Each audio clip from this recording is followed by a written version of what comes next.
போதிக்காம எப்ப சீக்கிரம் நம்மளை விடுவாங்க அப்படின்னு நினைச்சிட்டு இருப்பீங்க. ஒரு 5 நிமிஷத்துல பேசி உங்களை எல்லாம் சீக்கிரமாக எந்த நோக்கத்துக்கு வந்திருக்கீங்களோ அதை முடித்து விட்டு செல்லுமாறு நான் கேட்டுக்கொள்கிறேன். நம்ம முதலமைச்சர் ஐயா தளபதி மு.க. ஸ்டாலின் போட்டு இருக்கார். ஏன்னா இவங்களை எல்லாம் தேடி நாம போவோம். எங்க போவோம்? பிஓவை பார்க்கறதுக்கு பட்டா மாத்தணும்னு நம்ம தாத்தா காலத்துல வாங்கின நிலத்துக்கு 10 வருஷமா பட்டா மாறாம இருக்கும். பிஓ போய் பார்த்தா ஆர்ஐயை பாருமாரு, ஆர்ஐயை பார்த்தா டிடியை பாருமாரு, டிடியை பார்த்தா தாசில்தாரை பாருமாரு. இப்படி அலைஞ்சம் இல்லையா? அதனாலதான் கலெக்டர் இங்க வர சொல்லிருக்கார், டிஆர்ஓ இங்க இருக்கார், ஆர்டிஓ இங்க இருக்கார், தாசில்தார் இங்க இருக்காரு, 2 பிடிஓ இங்க இருக்காங்க, வேப்பூர் தாசில்தார் இங்க இருக்காரு, ஆர்ஐ இருக்காரு. எல்லா அதிகாரியும் அழைச்சிட்டு போய் இந்த 9 ஊர் இருக்குல்ல, அடரி, களத்தூர், கீழ்வரத்தூர், குளவா, விநாயகரந்தல்,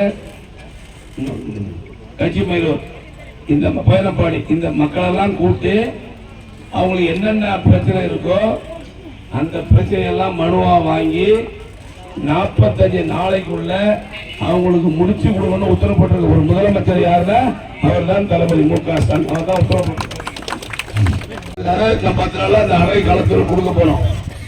அடரிக்கு கீழ்வரத்தூருக்கு போனேன், 2 குழந்தை இறந்து போச்சு. நேற்று போய் பார்த்துட்டு ஏற்பாடு பண்ணிட்டு அந்த குடும்பத்துக்கு உதவி செஞ்சுட்டு அரசாங்கத்துல பணம் வாங்கி தரது ஏற்பாடு பண்ணிட்டு வந்திருக்கேன்.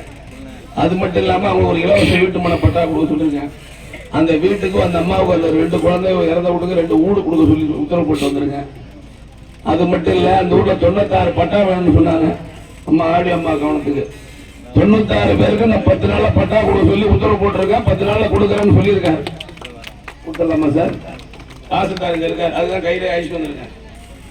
மகளிர் உரிமை தொகை மிக முக்கியமானது. அவங்களே ஒரு ஃபாரம் கொடுத்துருக்கோம், விண்ணப்பம் கொடுத்துருக்கோம். அதை கூட என்கிட்ட கொடுக்க வேண்டியது, அதிகாரிட்ட கொடுக்க கூடாது. எல்லா ஆபீசரும் வந்திருக்காங்க, அவங்கள்ட்ட கொண்டு கொடுக்கணும். அதை கொடுத்தா அவங்க பதிவு பண்ணி ஒரு ரசீது கொடுப்பாங்க. அது சென்னைக்கு போய் அது ஒரு தனி டிபார்ட்மெண்ட் இயங்கிட்டு இருக்கு. அதை பார்த்துட்டு 1 மாசத்துக்கு மேல அந்த பணம் வராமல் தான் வந்துடும்.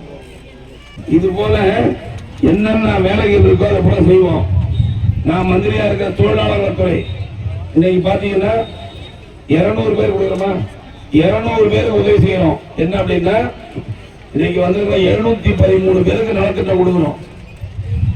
அந்த 200 பேர் என்ன அப்படின்னா இந்த வாரியத்தில் நீங்க சேர்ந்தீங்கன்னா கல்யாணம் பண்ணா பணம் கொடுப்போம், குழந்தை பிறந்தா பணம் கொடுப்போம், பிறந்த குழந்தை படிக்கிறதுக்கு பணம் கொடுப்போம், அவங்க வயசாகி இறந்தா பணம் கொடுப்போம், ஆக்சிடென்ட் ஆகி கட்டணத்துக்கு கீழே வந்துட்டா 8 லட்சம் வரையும் கொடுக்குறோம்.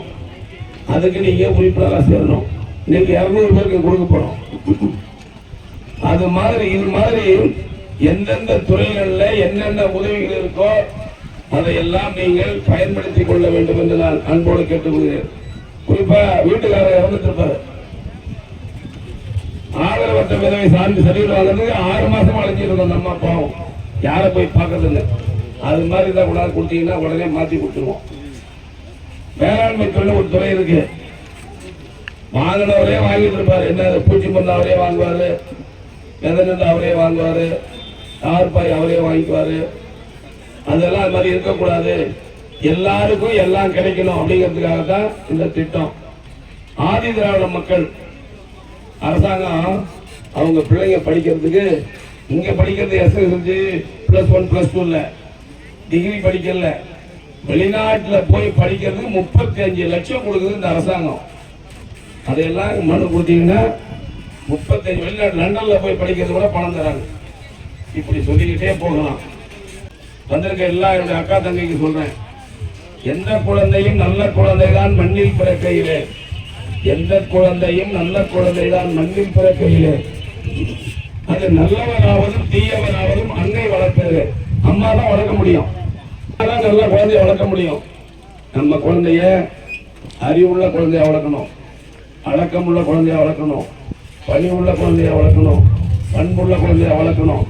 நல்லா வளர்த்து நல்லா படிக்க வைக்கணும். படிப்பு தான் உயர்ந்த செல்வம்.